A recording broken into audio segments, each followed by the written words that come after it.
አንዴ ድምጹን ቀንሱ። እንግዲህ የሴቶች ኮንዶም አሳያችኋለሁ ባልኩት መሰረት ብዙ ሰዎች ስለማታውቁ የሴቶችን ኮንዶም ዛሬ አሳያችኋለሁ ማለት ነው። የሴቶች ኮንዶም ከውጪ ሲታይ ይሄን ይመስላል። መጀመሪያ ማድረግ ያለባችሁ የወንድም የሴትም ኮንዶም ከመጠቀማችሁ በፊት ማድረግ ያለባችሁ አንደኛው ምንድነው ኤክስፓየር ዴቱን ቼክ ማድረግ ነው። ከዛ ውጪ የተቀደደ ነገር አለው የሚለውን ነገር ቼክ ማድረግ ነው። ከዛ በኋላ ከጫፉ ትቀዱታላችሁ እንደዚህ ያርጋችሁ ማለት ነው። ይሄን ስታደርጉ በጥርስ መቅደድ አይቻልም፣ በምላጭ መቅደድ አይቻልም፣ በመቀስ መቅደድ አይቻልም፣ ጥፍራችሁን መጠቀም አይቻልም። እጃችሁን እንዴት ተጠቅማችሁ ነው መቅደድ ያለባችሁ። ስለዚህ ምንድነው የምታደርጉት ይሄን ታወጡታላችሁ ማለት ነው። ኮንዶሙ ይሄን ነው የሚመስለው።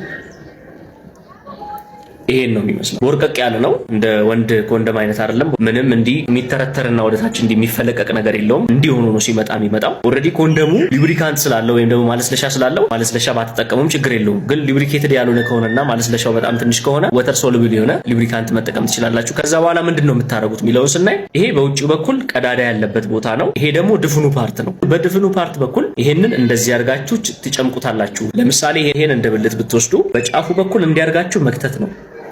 ትከቱና ከዛ በኋላ ምንድነው የምታረጉት? አሁን ይሄ የብልታችሁ ጫፍ ቢሆንና ማህፀናችሁ ወደዚህ ቢሆን የማህፀን በር ጫፍ ግርግዳው ጋር እስኪደርስ ድረስ ትገፉታላችሁ በተቻላችሁ መጠን ማለት ነው። ስትጨርሱ ይሄ ቀጥታ መጥቶ ምን ይላል? የማህፀን በር ጫፉ ጋር ሄዶ ይቀመጣል ማለት ነው። ይሄ ደግሞ መኖር አለበት ማለት ነው። ይሄን እንደ ብልት ብትወስዱት እንደዚህ ሆኖ መቀመጥ አለበት። ስለዚህ ግንኙነት በሚደረግበት ሰዓት ምን ይሆናል ማለት ነው? ቀዳዳው ይሄ ነው። በዚህ በኩል ነው ወንዶች ግንኙነት የሚያደርጉት ማለት ነው። ግንኙነት አድርጋችሁ ከጨረሳችሁ በኋላ ወንዱ ከረጨ በኋላ ብዙ ሰዓት መቆየት አያስፈልግም። ምንድነው የምታደርጉት? ብልቱ እንዲወጣ ታደርጉና ሴቶች ከዛ በኋላ ይሄንን ፓርት እንደዚህ አድርጋችሁ ትጠመዝዙታላችሁ። ትጠመዝዙትና ከዛ በኋላ ከአልጋው ሳትነሱ ወይም ከተኛችሁበት ሳትነሱ እዛው እንዳላችሁ ታወጡታላችሁ። ለምንድነው?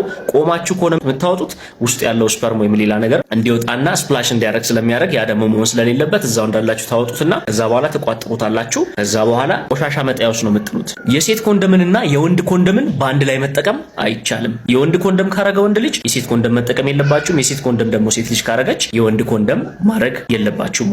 ግንኙነቱ አንዳንድ ኮንዶም መጠቀም አለባችሁ። አንዴ ግንኙነት አድርጋችሁ ከረጨ ወይም ደግሞ የዘር ፍሬውን ካፈሰሰ በኋላ እንደገና ስታረጉ ሌላ ኮንዶም ነው መጠቀም ያለባችሁ። ኮንዶም እንግዲህ ሁለት አይነት ፕሮቴክሽን ይኖረዋል ወይም ደግሞ ሁለት ነገርን ይከላከላል። አንደኛው እርግዝናን መከላከል ሲሆን ሁለተኛው ደግሞ የአባለዘር በሽታና ኤችአይቪን እንዲሁም በግብረ ስጋ ግንኙነት የሚተላለፉ በሽታዎችን ለመከላከል ነው ማለት ነው። የወንድም የሴትም ኮንዶም በምትጠቀሙ ሰዓት በአግባቡና በትክክለኛው መንገድ ተጠቀሙላለሁ።